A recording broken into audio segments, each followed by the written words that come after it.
bold journalism, But Drew Hernandez is a strong-minded individual. exposing lawlessness, Hernandez, who is ideological, finding the truth, and use the word Antifa. This is what they do. battling They're mainstream liars. The woke censorship. mob, all they can do is lie. These are the front lines. What's going on, guys? What's going on, Thought Criminals? Welcome to Frontlines. I'm your host, Drew Hernandez. Have an amazing conversation set up for you guys with my great friend, Chris Gore.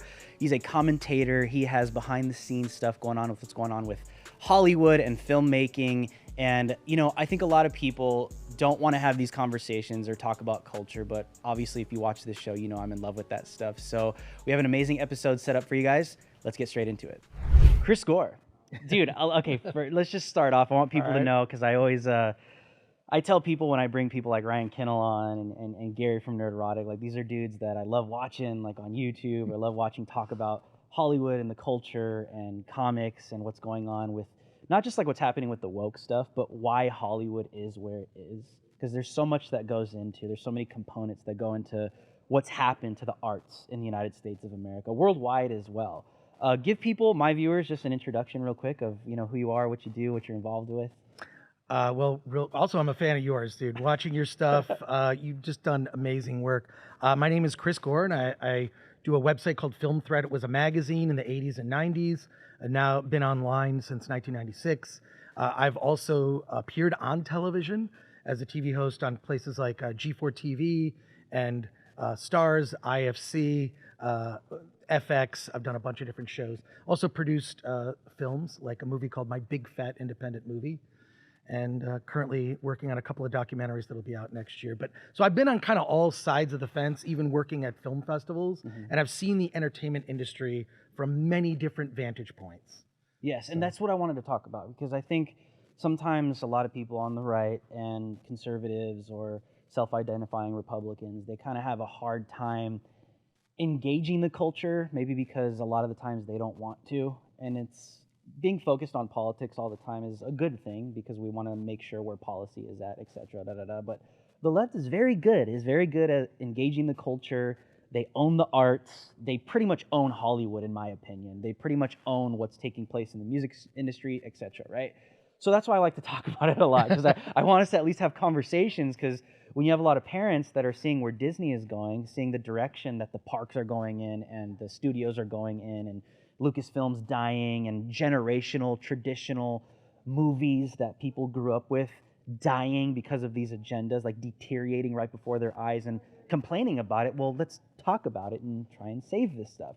What are some of the things that you've seen? Because I've listened to George Lucas interviews. I've listened to him talk about how, you know, he would call Disney the white slavers. He would say that what's really going on behind the scenes is, you know, they're more interested in algorithms and statistics rather than the actual art.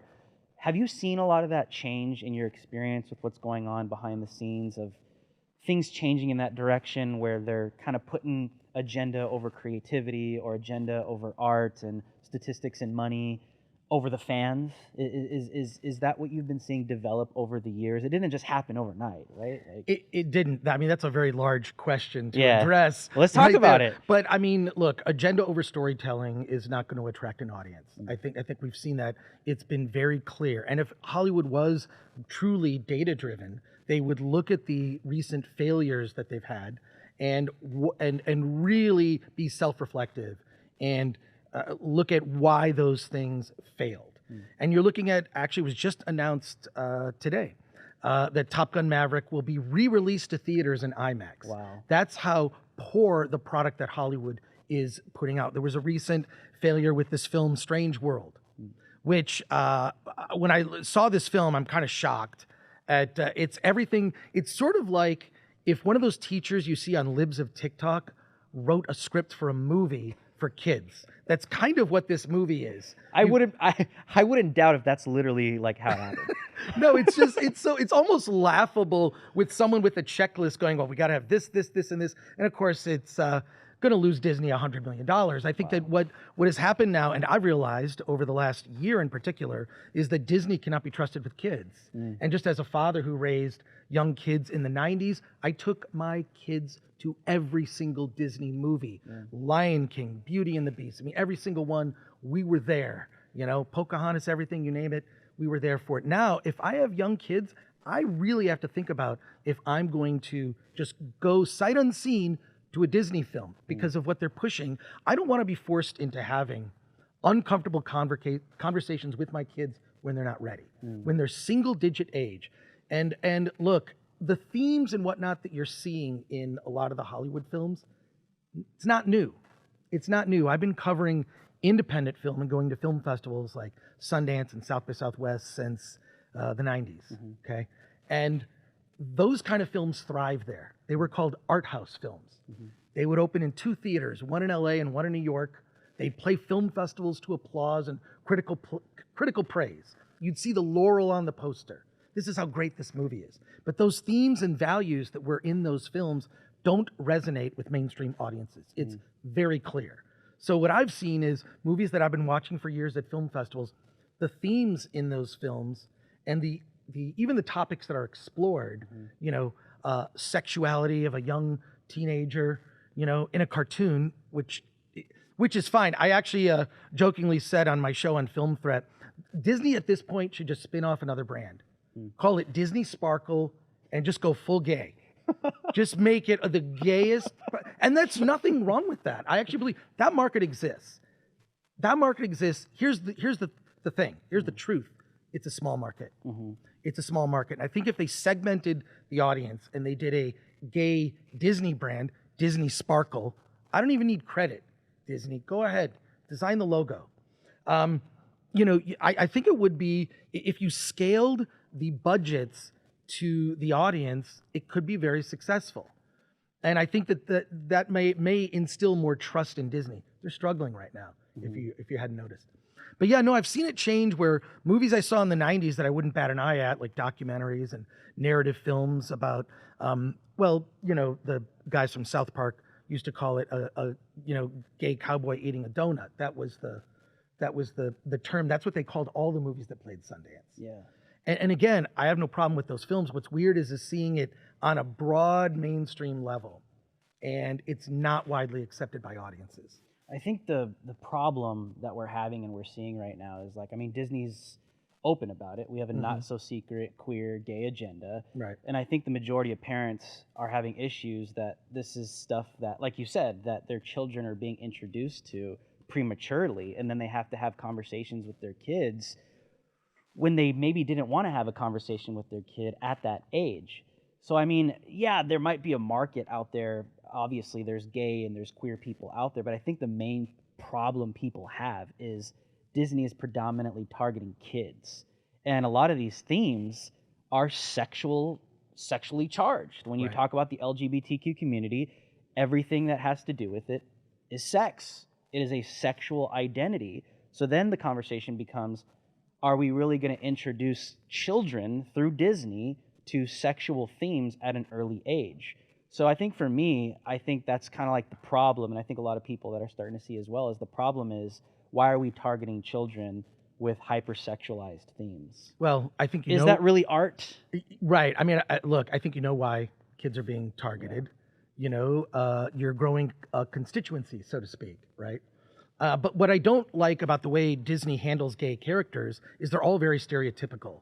It is literally, even their black characters, and it's so it's cringe, and the diversity hires are just I've talked about that a lot. Yeah, it's insulting. It's insulting to audiences, I believe. I mean, we have like I say, we've got a very diverse group of people who write for Film Threat, and there was a movie that came out, Bros. Okay. Nothing wrong with that movie, but let me say, the budget for that film way exceeded the audience that it was going to hit. Now, if that movie was made for $2 million, played, 100 theaters, it would be the biggest hit of the year. Again, scaling that audience, but we have a gay writer for Film Threat that refused to review the film because he said the movie leaned into stereotypes. And then you have another film that's out currently. Well, didn't the actor come out and say that the reason why it failed is because everyone's homophobic? Well, that is a really dumb thing to say to an audience. Yeah. I mean, those are really stupid things. I mean, we've seen the people who are... Like, why would homophobes go watch a movie like that? So how can you blame them? Well, exactly. Makes sense to me. It doesn't make sense. It doesn't make sense. I mean, look, one of my favorite filmmakers, John Waters, has made gay content for, but he doesn't make it a stereotype, and he makes comedies that are funny and appeal to everybody. And I just think that Disney is just terrible at doing this. They really want to point out, like, look at a good thing we're doing. Look at a good thing we're doing. When there are better films, for example, this film starring Cate Blanchett, Tar, which is more than likely she's going to be nominated for Best Actress, may in fact win. The character happens to be gay. The movie's not about that. It's not about her being gay at all. That's such a much better way to approach subject matter like that. In fact, that's a movie that has a great scene I hope you get to talk about one day on your show, where a woke student is kind of dressed down by the lead character, Lydia Tarr, this composer, for not liking white cis male composers. And there's a clip floating around on social media. Look for it. It's a great clip that just dresses down. They kind of have it both ways, because they dress down woke culture in the film, but at the same time she pays a price for that, right? She's held to account for this when a viral clip goes out. Sorry, no spoilers. Because Chris is absolutely right when you take a look at the way that they put agenda over art. Because even if they are trying to make art for the gay community, the agenda gets in the way, and they can't even be artistic because they're more concerned about, hey everyone, we're gay, rather than just making a great piece of art. Are people like Disney and these woke corporations, are they self-aware? I mean, that's a stupid thing to ask. They say we have a not so secret gay agenda, right? Why are they putting this agenda over the actual art? To the point we made before the break, is they don't care about making good art, even if a gay person is very talented. I mean, this isn't, movies, but you take a person like Freddie Mercury, that is a musical genius that changed the world of music forever. That is still an influence on many musicians, gay, straight, trans, whatever, to this day, cross-generational. Why is Disney not like going in that direction where they care more about, hey, look, our character's gay, rather than like platforming people that are very talented? Like, because I'll be honest, okay, the diversity hires are stupid. We're just going to hire a black person for the sake of us not looking racist, or we're going to hire a gay person for the sake of us not looking homophobic. That's stupid to me. I'd rather take the person that is extremely talented at what they do, not pushing an agenda. They're clearly not doing that. Why? Well, are they not concerned about money? Is it making them more money? Are they making less money? Why do you think they're doing that? I think at this point it's a matter of overcompensating. Okay. They're overcompensating for a lot of, like, look, there is a racist past to Disney. Okay, I mean, the parks were only for certain types of people. There are movies that they've made in the past that some consider to be problematic. And I think that what Disney and a lot of companies are doing is looking at what they used to do and overcompensating for this. But what they've also done is, I believe that they brought up people that haven't gone through enough mentorship to be able to understand storytelling, right? And so you get the agenda goes way ahead of any of the storytelling. It happened with all of the Disney Plus Marvel shows. They're in the midst of, I mean, you and I notice it, but they're really in the midst of completely destroying the Marvel brand. Star Wars, they've done the same thing effectively. I think a lot of people after that Obi-Wan Kenobi series were just sort of checked out, and they haven't proven themselves to be really good at shepherding IP. And to me, anything after the original creator was involved, it's all fanfic. When George Lucas is no longer involved in Star Wars and someone else is writing it, that's fanfic. Same thing with Star Trek, right? Gene Roddenberry not involved, but there's been some decent fanfic at least in that regard. But it's shocking to me, and the only thing Hollywood seems to be able to do is get this IP that is trusted, that has decades of fans, and then bringing it along and sort of throwing a costume on it, and this sort of zombie-like husk of what the IP was. It's distressing for me to see as a lifelong Star Trek fan. I mean, I bonded with my father over that show. We talk about NASA and space exploration. It explored ideas, and now I just look at it and it's a shell of its former self. Absolutely. And my wife and I talk about this all the time, is like, aside from politics or agenda, it's like everything's a remake now. Everything is a rehash and a remake, and they're not good at all, and they keep doing it. Like they keep doing it. I mean, the Lion King is one of my favorite movies of all freaking time, Chris. And I was so excited to go watch the remake, and it just wasn't good. It was lifeless. It was soulless. The CGI is incredible, but I think that might have actually hurt the movie because it looked too good, and Right. it took away from the actual animation of the original Right. character. So there's so much that goes in, but it comes back to this like lack of creativity where, I mean, when was the last time they made something original and good? I guess you could say like Frozen. There's different stuff out there that has been original and done, but why is everything a remake now, Chris Gore? Why are we seeing that right now? 2022? Because Hollywood runs on fear. Hollywood runs on fear, and fear of. I mean, they can. This is why they're doing this fan baiting, or they blaming the fans for why something failed.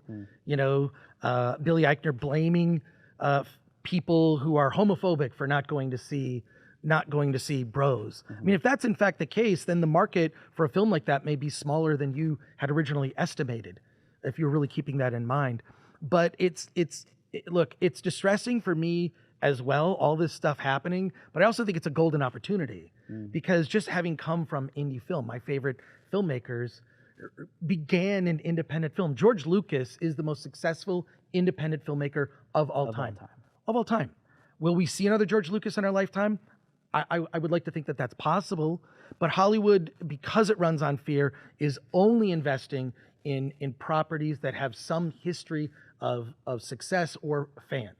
So independent film is really, to me, where if you're an aspiring creator, why aren't you doing it? It's cheaper than ever with our black mirrors that we carry around in our pockets all the time to make a documentary, to make a horror film, to make an indie sci-fi movie. And I see them all the time at Film Threat. So I say, Hollywood, keep going down this road. Drive off a cliff. I don't care. Fail. I want to see new creators rise up. And some of your favorite filmmakers began as independent. Quentin Tarantino being among them. George Lucas, of course, I mentioned. There's just so many that started. James Gunn started in independent films. He used to work at Troma. Wow. He wrote the script for a movie called Tromeo and Juliet, which was made by Lloyd Kaufman. You don't even know what Troma is, probably. but Troma has their own streaming service. And so I believe now is the time for independent creators to rise up. I'm seeing, like, look, I go to the movies minimally once a week. Okay? I go to my local theater. Whatever's playing that's new, I'll go see it, good or bad. Yeah. Because I want to know what's going on. Yeah. But what I've begun to notice more and more is the theaters now branching out because Hollywood's not delivering product that is consistent. So you're seeing more independent films play. You're seeing foreign films, Spanish language films. Indian cinema is blowing up. I can't get through this with you without bringing up the movie RRR, directed by S.S. Rajamouli, which is a brilliant movie which you can find on Netflix. If you have an opportunity to see it in a theater, please see it in a theater. It's, and interestingly, politically speaking, it kind of plays both sides. It's the most pro-2A movie I've ever seen. It's set in the early 1920s, two historical figures in the Indian Revolution against the British colonizers, right? That appeals to one side of the aisle, that part of the story. Yeah. But at the same time, the only way they can get their freedom is if they have lots and lots of guns. And the respect for a gun and a bullet that goes in the gun and what it costs to make that bullet. And you really need to see this movie. I gotta check it out. My wife and I are probably gonna check it out now. RRR, it is the manliest movie, the most testosterone, male testosterone, which you don't see often, okay, in a movie these days. You will love this film, and it's the kind of movie Hollywood used to make because it has heart, it's friendship, male friendship and bonding. Yes, there is a song and a dance scene. There's romance. It's like a classic Hollywood movie. Yeah. Hollywood can't even make classic Hollywood movies now. They have to be made overseas in India. And also that movie, by the way, there's an Oscar campaign to get that thing nominated, and I hope it goes all the way and wins. It's interesting that you mentioned fear. Fear seems to be the common factor in everything. Fear is controlling people politically, the fear of saying how they really feel, they get canceled, the fear of, I mean, this is how politicians effectively control people. This is how political organizations are controlling people. Everything's fear. Everything's a phobia. You're gonna die. These people are the mega Republicans are gonna get you. It's all fear. But you know, hearing this, I'm just like, I always tell my wife, I just want to see a good story. I want to feel something that's not making me feel like I'm constantly like just this terrible person, because Hollywood has always been very good at that. The best movies are the ones that make you feel something.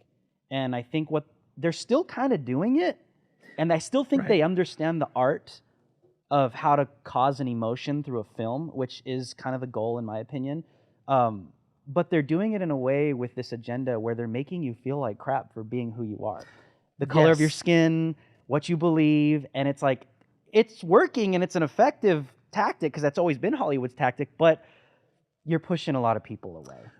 It's what you're assumed to believe based on who you are, which we all know is BS. And it used to be, look, having messages in Hollywood movies, that's not new. That's been around from the beginning.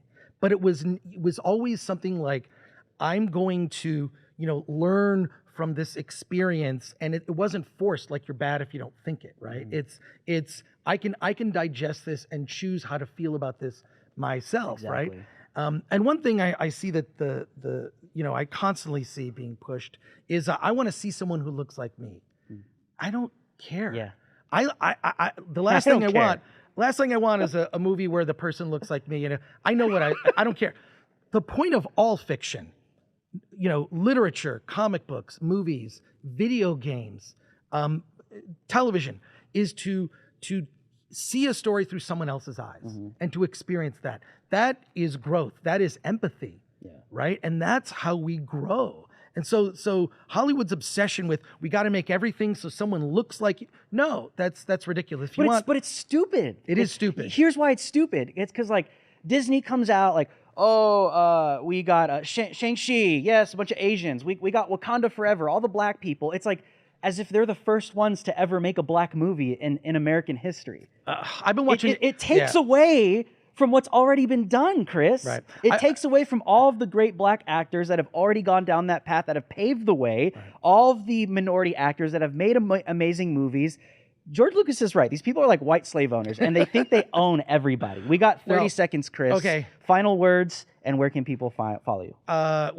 Real quick, I've been watching Asian cinema since I was a kid. I think it's ridiculous that a company based in the United States would make a movie for China. It would be like if China made a movie with all white actors for America. Isn't that weird? But look, if you want to follow my work, I'm at Film Threat. We're Film Threat on everything on social media. We have a YouTube channel where we go live twice a week with my partner in crime there, Alan Ng. And we talk about independent films. We also talk about Hollywood. But indie films, go out there, see movies like RRR, another great indie film, small indie called I Love My Dad. Beautiful, heartfelt film. Recommend those both, among others. Awesome. Where can they follow you, Chris? Twitter, all your good stuff, website? Yes, Twitter. I am that Chris Gore, if you want to know what's in this head. Or you can follow Film Threat we cover all kinds of movies on all ends of the political spectrum. We're a politically agnostic media outlet. And I wish more of my colleagues who are critics in Hollywood would take that lead and actually start covering all types of films instead of ignoring ones that I think are really important. 100%. Totally agree. Make sure to go follow this man. I love everything he does, all his commentary. It's great. My name is Drew Hernandez. Thank you guys for joining us on the front lines. I'll see you guys on the next one. We must play offense.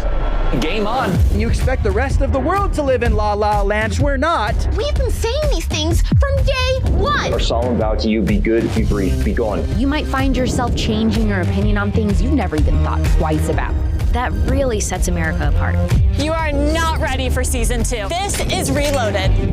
My life, tale, and my truth has been to fight socialism. Are you familiar with structural racism? Yeah, it's a myth.